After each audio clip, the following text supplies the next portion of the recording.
Hello, welcome to Boardgame Basecoats, and today we are unboxing Azul Summer Pavilion. I do believe that this is the third iteration of Azul. I have played all three. Now the original Azul was okay, I was alright with that.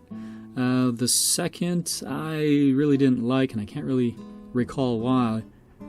But this third one, when I played this, wow, this one really blew me away.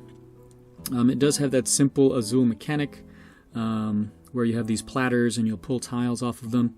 But really, what really set this one apart is the fact that you can, one, set aside tiles, and two, even better, some of the tiles become wild. So that's something you can plan ahead for, and I love it when games will give you choices and stuff to plan for. So I'm glad to finally get this. So let's go ahead and crack it open and see what we've got here.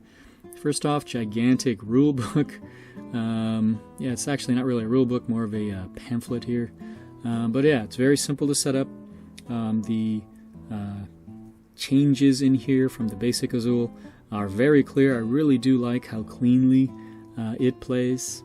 So yeah, the rules are all right. So let's go ahead and set that one aside.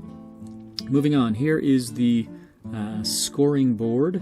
So you can see there 1, 2, 3, 4, 5, 6. So those are the colors that'll be wild. Now this thing is two-sided. I'm not really sure what the difference is there. I'll check it out later. Moving on, so here are the player boards. So in the corners you see those blank blue diamonds. That's where you can store diamonds. So it gives you that little bit of flexibility. These are double-sided boards, so one side with color and the other side without. I've never played the without side.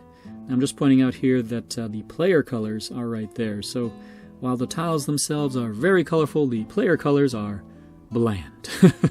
Alright, so player boards, alright. The one punch board in the game, right here. Now this holds the factory displays. I just call them plates. Here's where you'll sit. Random drawing of tiles, and then you'll pick one of the plates, and then you get all the tiles from there, and you'll do with it what you will. Also on here are the point tokens. So if you go beyond 80, I guess, on the track, you'll use these to indicate that and keep on going. There is here this sticker. This goes on the bottom of the tower. It's just there to help support it, keep it strong. I will go ahead and do that off camera later. Here is the tower. Now this is kind of unnecessary, but you know, it's cool. Oh, hey, tiles in there. Very cool. Completely unnecessary, but a cool little addition. Now the game is supposed to be set, I think, in Portugal or something. I wonder if this has a Portuguese design. Anyway, you're supposed to chuck your discarded tiles in there. Still cool to have it. Now here's a nice bag. So this very neon green, good size. In fact, get both my hands in here, might be able to wear it on my head. It's actually quite a bit bigger than it needs to be, but still very welcome to have. Let's go ahead and move on to the main event. That's the tiles. Now, I've played, I believe that these are the same type of material as the original Azul. I'm always concerned about scratching and all of that. So, yeah, my friends' copies and store copies and cafe copies all seemed okay. So I'm pretty confident that mine will be alright. That yellow there didn't have any design on it. The purple here doesn't have any designs on it. And the red won't either. I think I heard it said that there are only designs on some of them because that's there to help with the color blindness. I'm not really sure. Now, as for the color choices, they aren't too crazy. I wonder though if these are authentic colors to Portugal or anything. So I'm always curious about design choices like that. Now let's go ahead and get to the first of the tiles with designs. So again, I'm not sure of the significance of these designs. I'm sure they have some kind of meaning. Now I'm always concerned whenever I see anything printed on tokens or printed dice.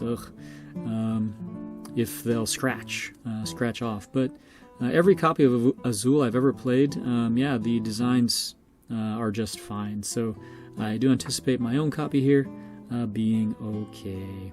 Alright, so that takes care of the tiles. Let's go ahead and wrap up here. This is the start player token.